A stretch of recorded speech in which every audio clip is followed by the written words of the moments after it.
సామువేలు మొదటి గ్రంథము 17వ అధ్యాయము 55వ వచనం నుంచి 18వ అధ్యాయము మళ్ళా 8వ వచనం వరకు చదువుకుందాం. 8-9 వచనాల వరకు. ఓకే, సరే చదువుతాను. దావీదు ఫిలిష్తీయుణ్ణి ఎదుర్కొనబోవునప్పుడు సౌలు తన సైన్యాధిపతి అయిన అబ్నేరుని చూచి, ఈ పడుచువాడు ఎవరి కుమారుడు అని ప్రశ్నించెను. అతడు, ప్రభువు తోడు, నాకు తెలియదు అనెను. సౌలు, అట్లయినా తెలుసుకుని రమ్ము అనెను. దావీదు ఫిలిష్తీయుణ్ణి చంపి మరలి వచ్చిన తర్వాత అబ్నేరు అతన్ని సౌలు కడకు కొనిపోయెను. దావీదు ఫిలిష్తీయుని తల చేత పట్టుకొని సౌలు సముఖమునకు వచ్చెను. సౌలు అతన్ని చూచి, ఓయి, నీవే కుమారుడవు అని అడిగాను. దావీదు, బెత్లెహేము నివాసి నీ దాసుడైన ఈషాయి కుమారుడను అని బదులు పలికెను. ఈ రీతిగా దావీదు సౌలుతో సంభాషించెను. అప్పుడు యోనతానునకు దావీదుతో గాఢమైన మైత్రి ఏర్పడెను. అతడు దావీదును ప్రాణము వలె చూచుకొనచొచ్చెను. సౌలు దావీదును ఇంటి దగ్గర వెళ్ళనీయక తన యొద్దనే ఉంచుకొనెను. యోనతాను దావీదును ప్రాణ స్నేహితుడి వలె చూచుకొనెను. దావీదుతో నిబంధన కూడా చేసుకొనెను. అతడు తన ఉత్తీర్యంలో కత్తి, విల్లు, నడికట్టు దావీదునకు ఇచ్చివేసెను. సౌలు ఏ పని మీద పంపినను దావీదు విజయం సాధించడు. కనుక సౌలు అతన్ని తన సైన్యములకు నాయకునిగా చేసెను. అతడు సేనాధిపతి అగుట చూచి ఇరుగు పొరుగు వారు, రాజ్యోద్యోగులు సంతసించిరి. ఒక మారు దావీదు ఫిలిష్తీయుణ్ణి గెలిచిన నగరంలో తిరిగి వచ్చుచుండెను. ఇశ్రాయేలు పట్టణంలో నుండి స్త్రీలు తంబురం మొదలైన వాద్యములతో వెడలి వచ్చి ఉత్సాహముతో పాడుచు, నాట్యములు ఆడుచు సౌలునకు స్వాగతం పలికిరి. వారు, సౌలు 1000 మందిని చంపెను, కానీ దావీదు 10,000 మందిని చంపెను అని వాద్యములు మెటుచు పంత పాడిరి. ఆ మాటలు సౌలునకు నచ్చలేదు. అతని కినుక పుట్టెను. తనలో తాను, వీరు దావీదును 10,000 మందిని చంపెనని పలికి నేను 1000 మందిని మాత్రమే చంపిదినని నుడివిరి. ఇక రాచరికం ఒకటి తప్ప అన్ని వైభవములు ఇతనికి అమరినట్లే కదా అని అనుకునేను. నాటి నుండి సౌలునకు దావీదు అని నా కన్ను కుట్టేను. ఇది ప్రభువు వాక్కు. సర్వేశ్వరునికి వందనములు.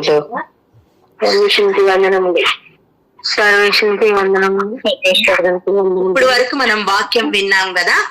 దావీదు, ఇక్కడ దావీదు ఎవరో సౌలునకు తెలియదు.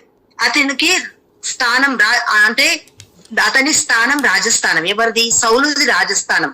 కానీ దావీదు ఎప్పుడైతే గొలియాతుని ఎదుర్కోవాలని ముందుకు వచ్చి ఉన్నాడో, రాజులో కూడా ఒక ఉత్కంఠత అంటే ఆదుర్తత. గమనించండి బిడ్డలారా, ఎవరైనా గొప్ప కార్యములు చేసిన ఎడల మనకు కూడా అందరూ అడిగితే మొదటి ప్రశ్న ఏమిటంటే, అతడు తండ్రి ఎవరు? మనం కూడా అడుగుతాం కదా. ఎవరైనా తప్పకుండా వాళ్ళు గొప్ప కార్యాలు చేసి కొంచెం మంచిగా అన్ని కార్యాలు చేస్తుంటే, వాడు కొంచెం మంచి ఫస్ట్ ర్యాంక్ వస్తే వాడు కొంచెం, అంటే ఎవరైనా సరే మన బిడ్డలు ఏదైనా ఆడపిల్ల కావచ్చు, పిల్లగాడు కావచ్చు, మళ్ళా మన మొదట అడిగే ప్రశ్న ఏమిటంటే అతని తండ్రి ఎవరు? అట్లా ఇక్కడ కూడా ఆమె తండ్రి ఎవరు? మనకు ఒక సామెత ఉంది బైబిల్, తండ్రిని బట్టే తనయులు అని. ఇందాక వాక్యంలో కూడా జ్యోష్ణ కూడా చెప్పింది, తన కుమారులు ఇలా ఉన్నారు. అది మేబీ తల్లిదండ్రుల తప్పు కావచ్చు, బిడ్డల పెంపకం వల్ల కావచ్చు అని చెప్పింది. అంటే నేను కరెక్ట్ గా నేను అనుకున్నాను ఆ టైంలో, ఓకే ఈ వాక్యం దేవుడు నాకు అందుకే ఇచ్చి ఉన్నాడేమో అనుకున్నా. అంటే మన తల్లిదండ్రులు చేసే మంచి కార్యాలు, పుణ్యాలు మనకి, మన పిల్లలకి, మనకి అంటే మన మంచి కార్యాలను చేస్తేనే మన పిల్లలకి కూడా సంక్రమిస్తాయి. అవునా కదా? మనం చేసే, బైబిల్లోనే ఉంది, మనం చేసే మంచి పనులు, మనం చేసే చెడ్డ పనులు, మనం చేసే అవి ఏవైనా సరే మన పిల్లల వరకు వెళ్తూ ఉంటాయి. అంటే మన ప్రభావం ఏమవుతుంది? బిడ్డల మీద పడతాయి. అలాగే ఇక్కడ కూడా దావీదు తండ్రి ఎవరో సౌలుకు తెలియదు. కానీ నిజంగా అక్కడ అడిగింది ఏంటి? ఇక్కడ దావీదు ఎవరు అని అడగలేదు, అతని తండ్రి ఎవరు అని అడిగి ఉన్నాడు. అలాగే అతి ముఖ్యమైన అంశం ఏమిటంటే మనం ఎవరం? చెప్పండి, మనం ఎవరం? మనం ఎవరి బిడ్డలం? దేవుని బిడ్డలం. మనం ఎవరి సంతానం?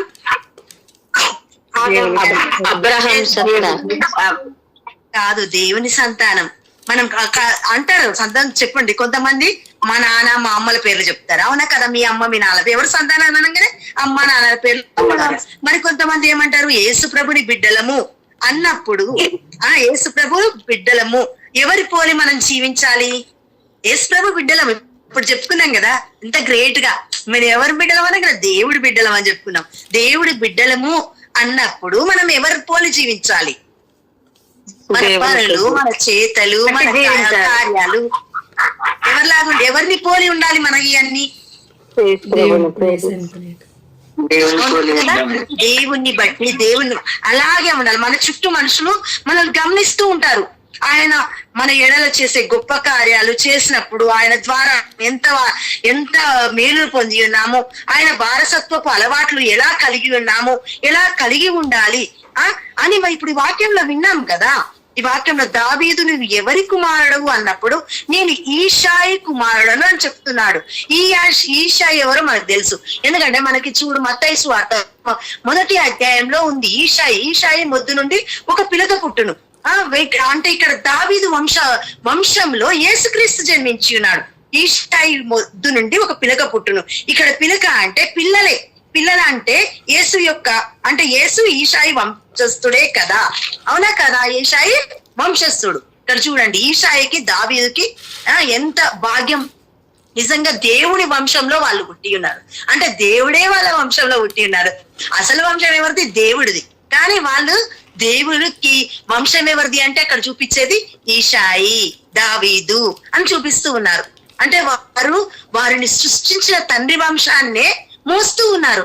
ఎంత గొప్ప బాధ్యత, ఎంత గొప్ప ధన్యత కదా దావీదుది.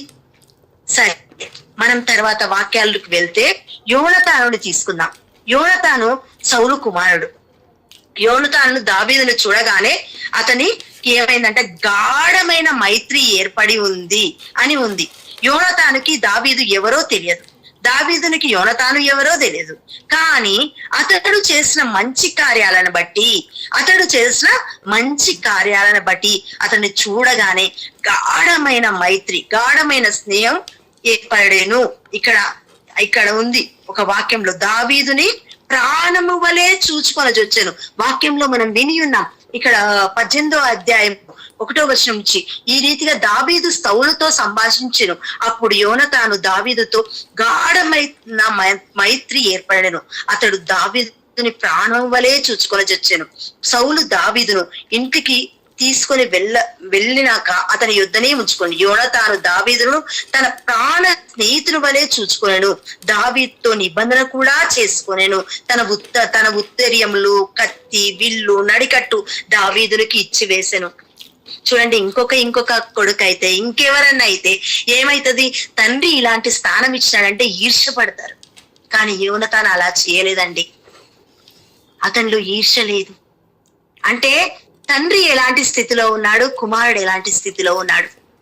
ఇక్కడ దావీదు గొప్పగా చెప్పుకున్నాడు, నేను ఈషాయి కుమారుడను. అంటే తండ్రి ఒక మంచి స్థానంలో ఉన్నాడు. మనము మన బిడ్డల్ని ఎలా పెంచుతూ ఉన్నాము, బిడ్డలకి ఎలాంటి ప్రవర్తన నేర్పుతూ ఉన్నాం, వారికి ఏ స్థానం ఇస్తూ ఉన్నాం. నిజంగానే చాలా మటుకి మనం చేసే పనులు బిడ్డల మీద పడుతున్నాయి. మన ప్రవర్తన బిడ్డల మీద పడుతుంది. మన జీవితాల్లో ఉన్న కష్టమష్టాలు ఎందుకు ఇలా అవుతున్నారంటే నా తల్లిదండ్రులు ఇలా ఉన్నారు, వారి జీవితాలు ఇలా ఉన్నాయి. అరే నా గొప్ప వాళ్ళైతే అబ్బో వాళ్ళ తల్లిదండ్రులు ఎంత గొప్ప వాళ్ళు, బిడ్డలు కూడా అలాంటి స్థానమే ఉంది మనం చెప్పుకోవాలి. అలాంటి జీవితం మనం ఏర్పరచుకోవాలి. ఇక్కడ తర్వాత యోనతాను చూసుకుంటే అతను చూడగానే గాఢమైన స్నేహము ఏర్పరచుకోలేను. ఇంకా అక్కడ ఒక వాక్యం, ఈ వాక్యం ఇప్పుడు విన్నాం, ప్రాణము వలె చూసుకుంటున్నాడంట. మనకి ఇష్టమైన వారిని ఎవరిని చూసుకుంటాం? మనకి ఇష్టమైన వారిని, మన బిడ్డలు కావచ్చు, మన భర్త కావచ్చు, ప్రియుడు, ప్రియురాలు ఈ రోజులలో. కానీ ఈ రోజులలో అందరిది అంటే సారీ ఏమనుకోకండి, ఎందుకంటే చాలా మందిది నటన ప్రేమ. అవునా కాదా చెప్పండి? చాలా మంది నటన ప్రేమ అమ్మ. నిజమైన ప్రేమ కుటుంబాల్లో కూడా ఉండడం లేదు. దూరంగా వెళ్ళకండి. మనుషుల్ని, బయట మనుషుల్ని కూడా చూసుకోకండి. మన ఇంట్లోనే, మన ప్రక్కనే ఇప్పుడు వాక్యం మనము వింటూ ఉంటాం. మన పక్క నుండి మనకి ఇష్టమయ్యి మనతో ఉండాలే వెన్నుపోటు పొడిచారు అంటాం. అవునా కదా? అంటే చూడండి, మనం పాత్మారెడ్డి అని చెప్పి ఉన్నాడు, ఏమని? యూదా ఇస్కారియోతు గురించి చెప్పినాడు. యూదా ఇస్కారియోతు యేసు ప్రభువు పక్కన ఉండుకుంటూనే గోతులు తవ్వి, సారీ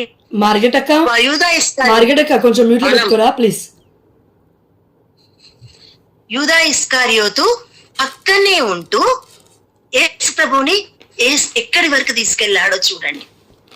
అంటే మన ప్రక్కన కూడా మనము కూడా నిజంగానే ప్రేమ అంతా నటన ప్రేమతో జీవిస్తున్నాం.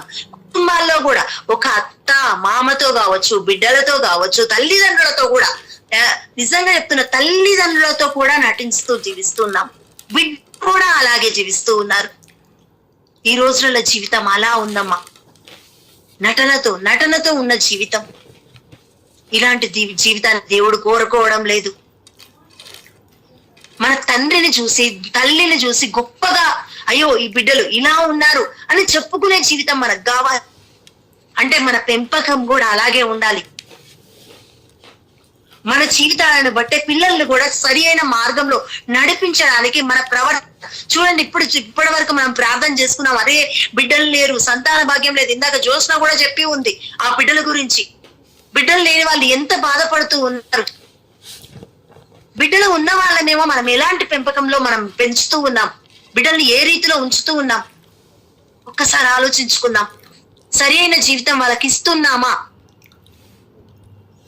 సరి అయిన పెంపకం మనం పెంచుతూ ఉన్నామా? వారిని సరి అయిన దారిలో నడిపిస్తూ ఉన్నామా?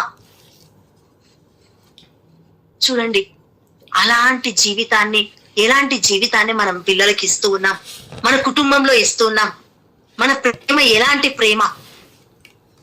ఇప్పుడు ఇక్కడ యోనతాన్ని చూడండి, అక్కడ సౌల్ని చూడండి, ఇక్కడ దావీదును కూడా చూసుకుందాం.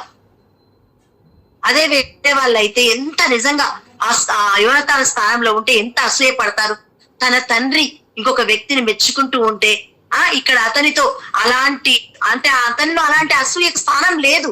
ఎందుకంటే అతని అగాధమైన ప్రేమ, అతని ప్రేమ అమరపైన ప్రేమ. అది ఎలాంటిదంటే మన యేసయ్య ప్రేమ వంటిది. అలాంటి ప్రేమతో అతన్ని ప్రేమించి ఉన్నాడు. మనము మన బిడ్డలను, మన కుటుంబంలో ఉన్న వ్యక్తుల్ని అలాంటి ప్రేమలో మనం నడిపించాలి.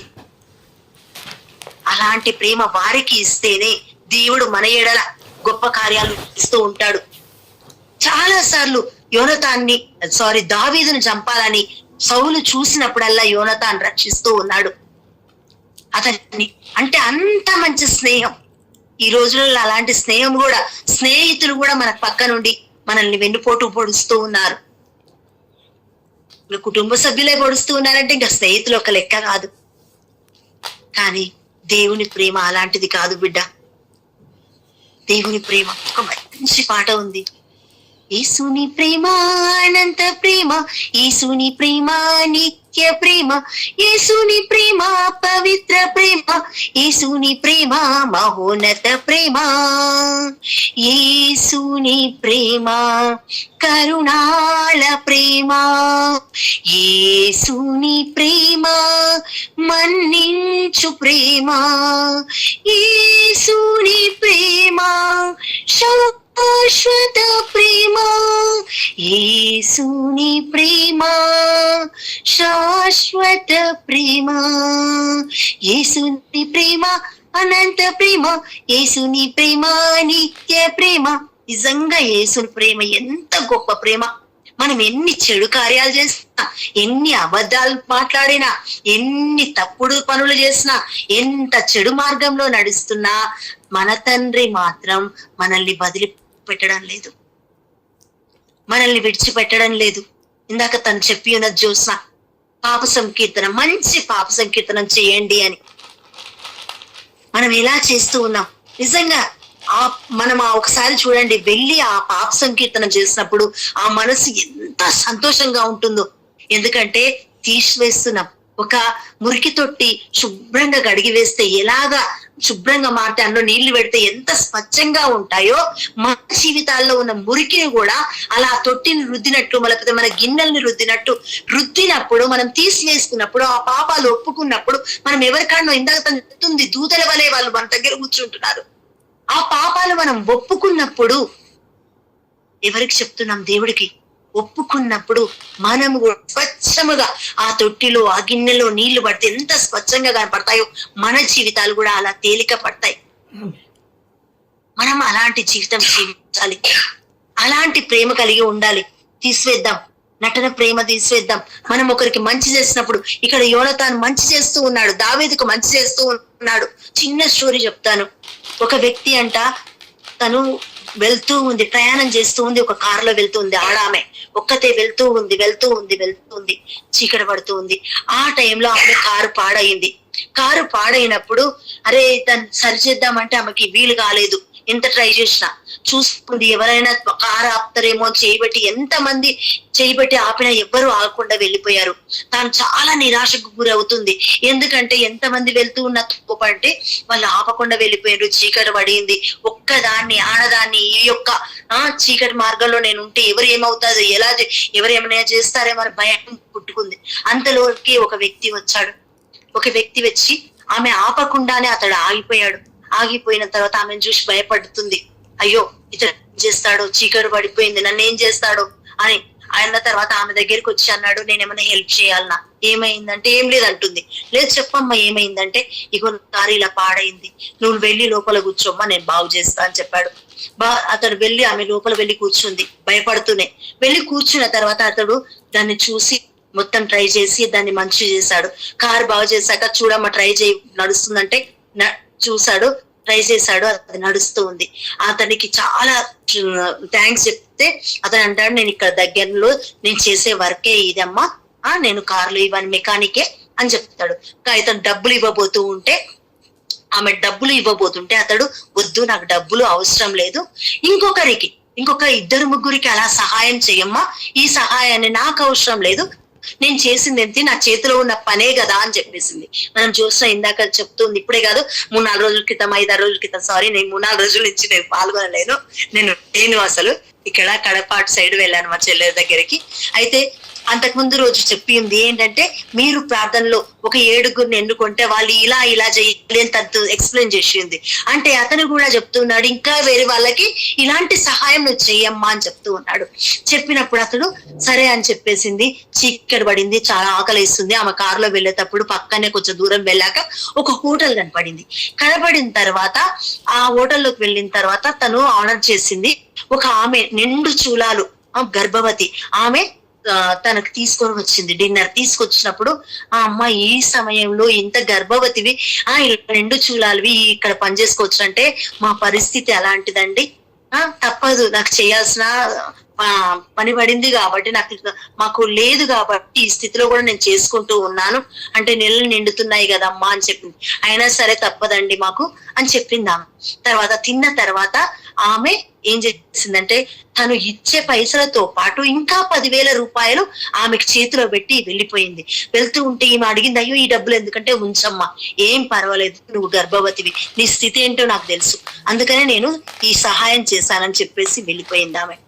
వెళ్ళిపోయిన తర్వాత ఆమె ఇంటికి వెళ్ళి సంతోషంగా చెప్తుంది, చూడండి ఈ రోజు నేను ఎన్ని డబ్బులు సంపాదించి ఉన్నాను, ఒక వ్యక్తి ఇలా నాకు ఇచ్చింది, ఆ వ్యక్తి నాకు అంటే అడగకుండానే ఇక్కడ డబ్బులు ఇచ్చింది, మనకు చాలా అవసరం ఇప్పుడు, నా డెలివరీ సమయం, మనం ఏడుస్తూ ఉన్నాం, బాధపడుతూ ఉన్నాం, మనకు డబ్బులు లేవు అని అంటే అతను ఎవరో ఇక్కడ సహాయం చేసిన ఆ వ్యక్తి, ఆమెకు సహాయం చేసిన మెకానిక్.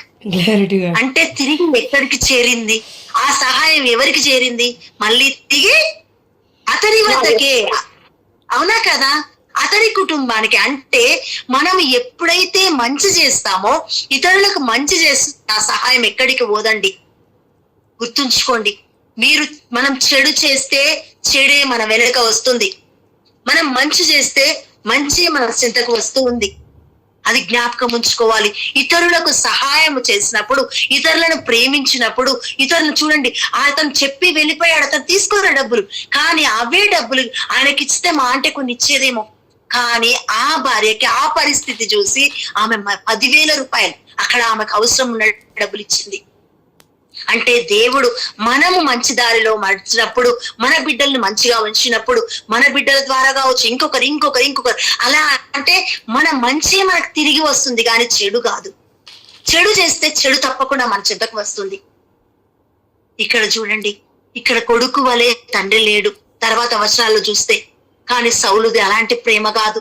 అతనిలో దావీదు పట్ల అతడు విజయాల మీద విజయాలు సాధించినప్పుడల్లా అతను అందరు మెచ్చుకోవడం వల్ల అతనిలో ఈర్ష పగలతో రగిలిపోయాడు. దావీదును చంపాలని చాలా సార్లు ట్రై చేశాడు, కానీ దేవుడు తోడ్పాటు వల్ల అతడు తప్పుకుంటూ ఉన్నాడు. మనలో కూడా అలాంటి ఈర్ష్య ద్వేషాలు ఇరుగు పొరుగు వారి ద్వారా కావచ్చు, మన కుటుంబస్తుల పైన కావచ్చు, అలాంటి ఈర్ష్య ద్వేషాలు మనం కలిగి ఉంటే ఆ ఈర్ష్య ద్వేషాలు మనల్ని పాడు చేస్తాయి. ఇక్కడ సౌలుని కూడా అదే విధంగా ఎవరో సైనికుడి చేతిలో సౌలు చనిపోయి ఉన్నాడు. దావీదు ఒక మహారాజుగా నియమింపబడ్డాడు. ఎందుకంటే దావీదు స్థితి అలాంటిది. అతడు దేవునికి విధేయుడై జీవించాడు. దేవుడు అంటాడు ఒక వచనంలో, నా ప్రాణ స్నేహితుడు, అంటే అంత గాఢముగా దేవుడు దావీదు ప్రేమించి ఉన్నాడు. అక్కడ దావీదు స్థానంలో మనం ఊహించుకోండి, ప్రతి ఒక్కరిని దేవుడు అలాగే ప్రేమిస్తూ ఉన్నాడు, గాఢముగా ప్రేమిస్తూ ఉన్నాడు. ఇలాంటప్పుడు దేవునికి విధేయత చూపించినప్పుడు దావీదు విధేయత చూపించి ఉన్నాడు.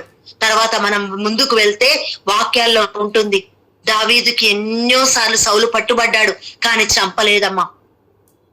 దావీదు ఉత్తరీయం కట్ చేసుకున్నాడు అతడు పట్టుబడ్డప్పుడు, కానీ ఎన్నిసార్లు దావీదుని చంపాలని సౌలు ట్రై చేశాడో దావీదుని యోనతాను తప్పించి ఉన్నాడు.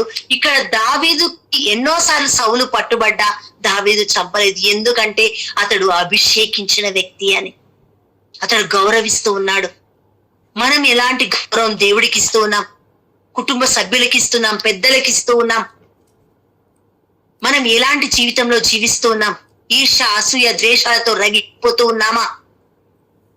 మనం మన బట్టి నేను చెప్పాను ఇందాక, పిల్లలకి మన ఈర్ష్య, అసూయలు, లేకపోతే మన కోప స్వభావము, మనలో ఉన్న చెడు తత్వము, మనలో ఉన్న దొంగ స్వభావం, మనలో ఉన్న మోహ తలంపులు, మనలో ఉన్న చెడు స్వభావము, అవి ఎక్కడికి వెళ్తాయంటే మన వెనక మన ప్రక్కనే.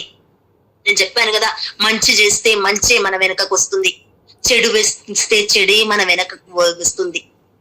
ఆ ప్రభావం మీద, మన పిల్లల మీద, మన కుటుంబాల మీద పడుతూ ఉంటుంది. కాబట్టి బిడ్డలారా, మన కుటుంబాల్లో ఉన్న చెడు కార్యాలు తొలగిపోవాలంటే మనలో ఉన్న ఈర్ష్య, అసూయ, ద్వేషం, పగలను మనం తీసివేయాలి. మనం మంచి జీవితం జీవించాలి.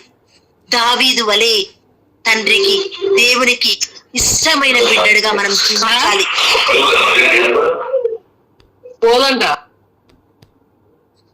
ప్లీజ్ కొంచెం మ్యూట్ లో పెట్టుకోరా. అయితే దేవుడు మనకి కూడా చెప్తూ ఉన్నాడు, ఇదిగో దావీదును చూపిస్తూ వినయముగా, ఇష్టముగా. మనం 51వ కీర్తనలో చదువుతూ ఉంటాం, ఎంత పశ్చాత్తాప హృదయముతో దావీదు అక్కడ ప్రార్థన చేస్తూ ఉన్నాడు. మన ప్రార్థన అలా ఉండాలి, మన జీవితం అలా ఉండాలి, మన కుటుంబాలు అలా ఉండాలి. అలా ఉన్నప్పుడే దేవుని ప్రేమ మనలో ఉంటుంది, మన కుటుంబాలపై ఉంటుంది, మన బిడ్డలపై ఉంటుంది. ఇందాక ప్రార్థన చేసి ఉన్నాం, బిడ్డల గురించి తను చెప్తూ ఉంది. ఎంతో మంది ఇప్పుడు చూసిన చెప్పి ఉన్నది, అక్కడ 3-4 బిడ్డల్ని మనకి ప్రార్థన చేయమని. అవునా, ఒక సరి అయిన దారిలో మనం నడపాలంటే మన ప్రార్థన అవసరం. కుటుంబ జీవితంలో మన ప్రవర్తన అవసరం. తల్లిదండ్రులు, పెద్దలుగా మనం ఎలాంటి జీవితాన్ని వాళ్ళకి ఇస్తూ ఉన్నాము అది చూసుకోవాలి.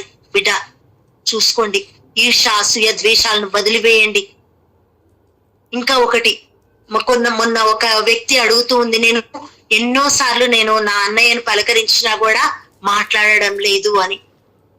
ఆ రోజు అంటే ఒక్కసారి కాదు, మన జోస్ను చెప్పింది 7-70 సార్లు అని చెప్పి ఉన్నప్పుడు, ఆ టైంలో నిజంగా చెప్తున్నాను, మనం ఒక్కసారి కాదు వాళ్ళని 10 సార్లు వరకు ఇచ్చిన ప్రాబ్లం లేదు. ఎందుకంటే తగ్గింపు జీవితం కూడా దేవుడు కోరుతూ ఉన్నాడు. ఇక్కడ దావీదు తగ్గించుకున్నాడు, సౌలు దగ్గర చాలా సార్లు తగ్గించుకుంటూ వెళ్తున్నాడు. అలాంటి జీవితం కూడా మనకు కావాలి. అలాంటి తగ్గింపు జీవితంలో చూడండి, ఎవరమైనా సరే ఒకసారి మాట్లాడకపోతే రెండోసారి వలకరియండి, మళ్ళీ వలకరియండి, పర్లేదు, ఏమైతుంది, ఒక మాటనే కదా. 10 సార్లు వలకరిస్తే ఏమవుతుంది? వాళ్ళకి ఏమవుతుందంటే తర్వాత ఒక గిల్టీ ఫీలింగ్. ఇన్నిసార్లు వాళ్ళు వచ్చి పలకరించినప్పుడు అయ్యో నాలో అలాంటిది లేదే అన్న గిల్టీ ఫీలింగ్ వాళ్ళలో కలుగుతుంది. దేవుని దగ్గర, కుటుంబ సభ్యుల దగ్గర మనం తగ్గించుకుంటే తప్పు లేదమ్మా. తగ్గించుకుందాం, తగ్గింపు జీవితంలో జీవించుకుందాం. దేవుడు కూడా మనల్ని ఒక విశ్వాస పదంలో నడపాలని, ప్రతి ఒక్క కుటుంబాన్ని దీవించాలని, ప్రతి బిడ్డలపై ఆయన కృప, ప్రేమ, కనికరణను మనకి దయచేయమని ప్రార్థించుకుందాం. ఒక చిన్న పాట పాడి ప్రార్థన చేసుకుందాం. ఎవరు నన్ను చేయి విడచినా యేసు చేయి విడువడు. ఎవరు నా చేయి విడచినా యేసు చేయి విడువడు. చేయి విడువడు, చేయి విడువడు, యేసు చేయి విడువడు, చేయి విడువడు. తల్లి ఆయనే, తండ్రి ఆయనే, లాలించును పాలించును. వేదన శ్రమలు ఉన్నప్పుడెల్లా వేడుకొందునే కాపాడునే. ఎవరు నా చేయి విడచినన్ యేసు చేయి విడువడు. వ్యాధి బాధలు వేధిస్తున్నా కరుణతో చూచి స్వస్థపరచును. రక్తము తోడా కడిగి వేసాడే, రక్షణ సంతోషం నాకు ఇచ్చాడే. ఎవరు నా చేయి విడచినన్ యేసు చేయి విడువడు. దేవా, ఈ యొక్క ప్రార్థనలో పాల్గొంటున్న బిడ్డలు కావచ్చు, ప్రార్థనల్లో పాల్గొనలేక ఉన్న బిడ్డలు కావచ్చు నాయన, ఎన్నో బాధలు కష్టాలు, కుటుంబాల్లో సమస్యలు, వేదనలు, ఇబ్బందులు, ఇరకాటాలు కలిగి ఉండవచ్చు నాన్న. తండ్రి దేవ, వారందరినీ సమర్పించుకుంటూ ఉన్నాం. నువ్వు చేయి విడవని దేవుడవు. మా సమస్యలు చాలా చిన్నవి నాయన నీ ముందు. అవును తండ్రి, ఇక్కడ ఎన్నో సమస్యలతో కుట్టుమిట్టాడుతున్న బిడ్డలు ఉన్నారు. అవును తండ్రి, ఈ గ్రూప్ లో జాయిన్ కాలేని బిడ్డలు కూడా అవును తండ్రి దేవ ఎంతో మంది ఉన్నారు తండ్రి. మేము ప్రార్థిస్తున్న బిడ్డలు కావచ్చు నాయన, మాకు ప్రార్థించమని చెప్పిన బిడ్డలు కావచ్చు నాయన. తండ్రి నీ ముందు ఉంచుతున్నాం నాయన. ఎలాంటి సమస్యలతో సతమతం అవుతూ ఉన్నారు తండ్రి దేవ, దావీదు వలె మేము ప్రార్థిస్తూ ఉన్నాము నాయన. అవును తండ్రి, వినమ్రత కలిగి తండ్రి మాలో ఎలాంటి ఈర్ష, ద్వేషం, పగ, అసూయ అవును తండ్రి దేవ, కొన్నిసార్లు మేము ఎవరైనా మంచిగా ప్రార్థన చేస్తే, లేకపోతే ఎవరైనా పాటలు పాడితే, ఇంకెవరైనా ఏదైనా చెప్తూ ఉన్నప్పుడు ఈర్షపడుతూ ఉండవచ్చు. లేకపోతే మన కుటుంబాల్లో కొంచెం గొప్ప కార్యాలు సాధిస్తూ ఉంటే మనపై ఈర్షపడుతూ ఉండవచ్చు. తండ్రి ఎలాంటి సందర్భంలో మేము ఈర్షపడుతూ ఉన్నామో మాలో నుంచి తీసివేయండి. అవి తీసివేయబడితేనే మా కుటుంబంలో తండ్రి దేవా నువ్వు గొప్ప కార్యాలు చేస్తావు. మా కుటుంబంలో ఎలాంటి చెడు లేకుండా తండ్రి మమ్మల్ని మేము పూర్తిగా నీ దగ్గర వంచుకునే స్వభావాన్ని మాకు దయచేయండి నాయన. అవును తండ్రి, సౌలు దగ్గర పూర్తిగా దావీదు వంగి ఉన్నాడు నాయన, తనను తాను సమర్పించుకొని ఉన్నాడు నాయన, దేవుడి వలె. అవును తండ్రి దేవా, ఆ బిడ్డ తండ్రి దావీదు ఎలాగైతే తనను తాను తగ్గించుకున్నాడో మమ్మల్ని మేము తగ్గించుకుంటూ తండ్రి దేవా నీ దగ్గర ప్రార్థించే కృప అనుగ్రహములను మా అందరిపై కుమ్మరించమని, మేము నీకు సాక్షులుగా నిలబడడానికి కావాల్సిన ఆత్మ బలాన్ని, శక్తిని మా అందరికి దయచేయమని ఈ రాత్రి కాల సమయంలో ప్రతి కుటుంబంపై నీ కృపా వర్షాన్ని కుమ్మరించి అగ్ని కంచె వేసి ఎలాంటి సైతాను దృష్ట ప్రభావం మా కుటుంబాల మీద పడకుండా, అవును తండ్రి మనుషుల ప్రభావం, సైతాను ప్రభావం, చెడు ప్రభావం మా కుటుంబాల మీద పడకుండా తండ్రి అగ్ని కంచె వేయమని, దూతల సహాయాన్ని అందించమని, ఈ రాత్రి కాల సమయంలో మంచి నిద్రను దయచేయమని, కుటుంబంలో ఉన్న సమస్యలను తొలగించమని, జీవితంలో భారముతో నలిగి ఉన్న బిడ్డలు తండ్రి లేవనెత్తమని, ఆ బిడ్డలకు కావాల్సిన ఆత్మ ధైర్యాన్ని దయచేయమని నజరేయుడైన యేసుక్రీస్తు నామమున తల్లి మరియ ప్రార్థన సహాయము వలన, అలాగే సకల పునీతుల ప్రార్థన సహాయం వలన అడిగి వేడుకొనుచున్నాము తండ్రి. ఆమేన్. ఆమేన్. ఆమేన్. ఆమేన్. ఆమేన్.